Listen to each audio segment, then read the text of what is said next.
said something to me yesterday that I took the liberty of writing down. You said success is not an option for you. It's a destination. Yeah. Fear fears you because of your greatness, right? Like if fear was a thing or fear was a person, and fear had the ability to peek into your future and see what is coming for you, then it should be afraid of you, because what's coming for you is possibly greatness. For us in the Black community, we were always told, go to school and get a good job, right? Go to school, get a good job, go to school, get a good job. And so, but we weren't told how.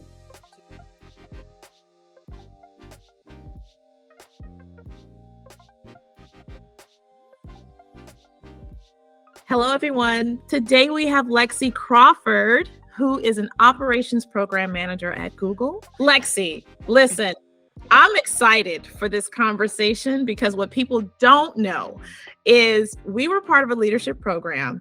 And when I first met you, like you was quiet, you was in the pocket, and I was like, okay, she's gonna be one of them that just don't like contribute to the whole conversation. But y'all, when she opened her mouth, oh my God, I was like, is she running this program? Because like true leadership. I was hearing true leadership principles, and I'm not just giving y'all gas, seriously. Just stay tuned. Listen, she's got so much to share. Why I love Black women is like, we will take a skill set and just maximize it, right, to the nth degree. And so that's exactly what you did. And then also at the same time, like you didn't even allow yourself to get pigeonholed. You were pivoting like along the way. You just made it happen. Yeah. Not everybody has that. Not everybody has that. So when we talk about, and again, like, I think that's why you and I really connected. Cause like, listen, I'm gonna move. I'm gonna get bored really move and go that way. But for people who don't have that naturally, like, what would you attribute that to? What would you say the mindset, like, where are you in the space when all of a sudden this ain't working for me?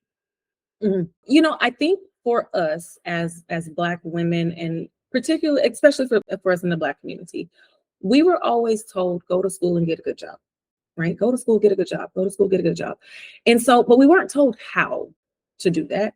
And we weren't necessarily told, because I got to a point, you know, what is a good job? Like if somebody's telling me when I have to show up, when I'm hungry, when I got to take a lunch break, when I get to leave, like that's not good. And so I think that, you know, it's not that everyone can't do it. It's the change of the mindset. It's that fear, you know, of taking that risk, right? Like, I don't know what's on the other side. You don't, but you also don't know if what is on the other side is good for you if you never go see what's over there. So I'm kind of nosy. So I'm like, well, you know, they handing out jobs over there, what they got. So I'm gonna go see. And my mom was one of those individuals. She's such a free spirit. We moved around a lot as children because my mom was always changing jobs. My mom never had fear. And she also taught us to never have fear. And so I think it's getting past that. I'm here, I got a good job, I'm gonna be loyal, I'm gonna be a good worker, and they're gonna treat me right and be here forever. That is not the case anymore. You have to remind yourself, bottom line for business is the dollar. And you are the number in that game. Yeah. So they don't have any loyalty to you when business is bad. You better not have any loyalty to them when your bills start increasing, right? Like you need to move on. And if it's not up within the company, then it's on. And this is, you know, it's a transactional relationship. It's nothing personal. It literally is just business. And I think everyone has that, but it's to the degree that you are willing to step out of that comfort zone and take that risk. Right? A personal motto that I heard somewhere, read in a book probably, is that comfort is the place where dreams go to die. And so when you start getting so comfortable to where you're afraid to chase those dreams, then you know you're indisposable at that point. Like you're expendable, right? Like you can be tossed away, and because you're emotionally invested in a system that has no emotional investment in you. Yeah. And so if I'm gonna be afraid, or if I preach this to everyone, fear fears you because of your greatness, right? Like if fear was a thing or if fear was a person, and fear had the ability to peek into your future and see what is coming for you, then it should be afraid of you, because what's coming for you is possibly greatness. Yeah. You know, whatever you put out. So why am I afraid? If fear is trying to stop me from getting the good that is coming to me, why would I be afraid of something that's afraid of me? So I don't fear, right? I'm gonna go for what I want, and faith is obligated to carry me because I put good out into this world. Yeah. And even if I don't get it, what I learned in trying to get it is still valuable. So I still win in the end. And I just move like that. And I think a lot of people, once they change their mindset out of that loyalty to a good job, it's going to be the same thing. So now y'all understand why I wanted Lexi to come talk, right? Okay, because like she so Lexi, I want to keep on track with that. You talked about fear, you talked about faith. I think like I'm sensing like this movement. You said something to me yesterday that I took the liberty of writing down. You said success is not an option for you. It's a destination. Yeah. Can you again, I want to step into not everyone has that mindset. And so they can't even identify with what that actually means. Can you drill down on that a little bit? Every day that I wake up, it's, what am I going to win today? There is no wasted day for me. There is no wasted time. So even when I say like success is not an option, it doesn't have to be something major. It's the fact that I got through the day without going off on anybody. That's a win for me. Yes. I got through the day without quitting my job. Like that's a win for me. You're celebrating the small wins, but also because of the fact that I don't have any fear on what I know my destiny is, and that it doesn't, it's not some position, just success, period, is my destiny. That's our birthright, right? It's not an option. Like it will happen. So I don't make a plan B because success is my plan A. So I only focus on my plan A. And I get up every day, and whether I do something major or I do something minor, it is still a win because I could have done nothing at all, right? So even baby steps are steps forward. So it doesn't have to be some giant leap, for all of mankind. Me just getting up and doing something towards my goals, something to better myself, something, professionally, personally, psychologically, mentally, and whatever happened that day that I can count as a win, that is a success for me. And I take that and I let that, it's almost like a portfolio, if we're going to talk about program management or something, then that's just a win. And I count that as a win to keep me motivated to move forward. And so I don't dwell on what could have been, what I should have done. If I could have done it, I would have. Yeah. If it should have happened, it would have happened. So, you don't cry over spilled milk. You just wipe it up and buy another gallon.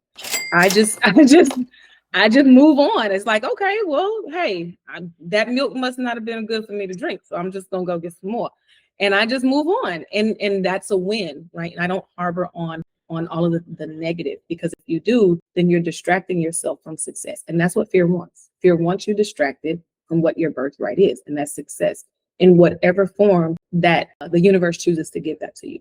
Those small, nuggets that come along the way, and that confirmation. If I receive confirmation from someone, that's success for me, because it reinvigorates my spirit to say, you know what, I'm not where I want to be. I'm grateful that I'm not where I could have been, but I know where I'm going. So I'm still right on time. Oh man, girl, I'm gonna listen. Okay, so I'm gonna have to play this back for my own notes. Okay, yeah. Because I'm like, oh, this is so good. Dang it. Anyway, is there any advice, gems, any notes you want to give based on things that we haven't talked about already? Like if you could just impart for the last couple of seconds, minutes, whatever, what would you give to the world? What would you give to Black women? What would you give to people? So much.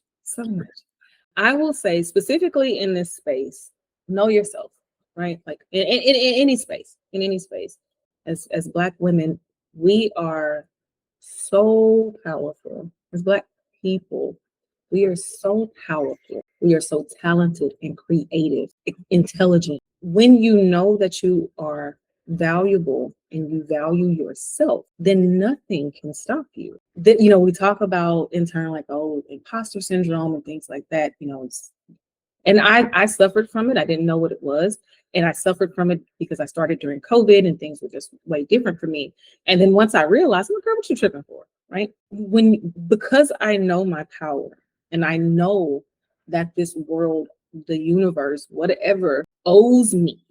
Mm-hmm. We talked about yesterday, right? Like success is your birthright. The universe is obligated to give you what you demand of it. It will give you anything if you just accept it.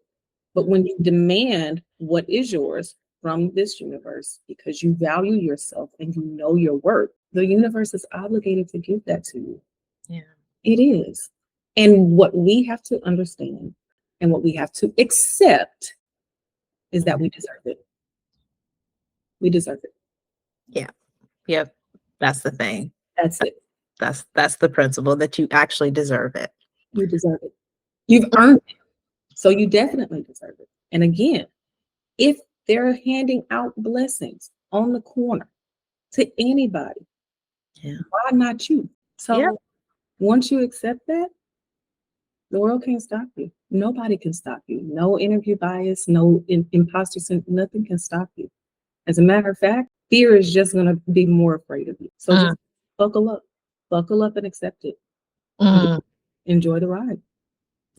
So look, I like to tell people, Lexi, like, you already won the race because you beat out the other 50 million sperm. Okay. Egg. But what you just said is the part that's necessary once you get here. Enjoy the ride. Enjoy it. I love this so much. Thank you. Thank you. Thank you. So as I started this out, y'all understand why I was hopping on the calendar. Like, and I don't intend to stop. So Lexi, thank you so much for sharing your journey.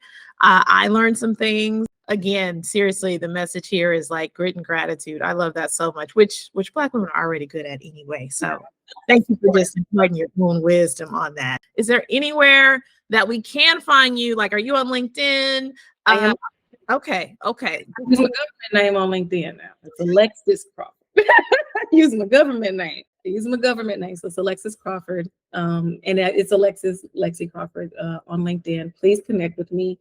I am always willing to help. It's an honor and an obligation to help. So if there's anything that you need, don't hesitate.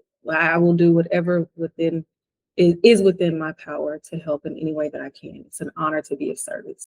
All right, y'all. My channel is The Only Girl in the Room. Today I am not, nor do I intend to ever be moving forward, which is why we are doing this exercise in series. I'll see y'all later. Bye.